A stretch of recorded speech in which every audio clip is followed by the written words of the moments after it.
Welcome back to Cooking with Tammy. Let's make the perfect fried shrimp. Cajun seasoning and Creole seasoning. Last but not least, we're going to hit it off with some seafood seasoning.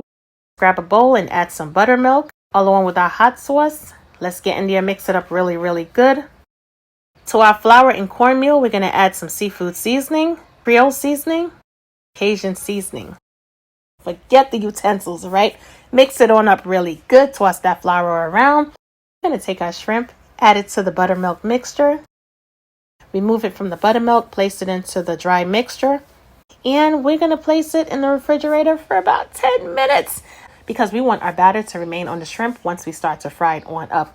Make sure that oil comes up to temperature, 350 degrees Fahrenheit. Be sure to fry it on up in batches if you have to. Let's get our shrimp out of the pan. Come on, guys. Say it with me. Absolutely gorgeous.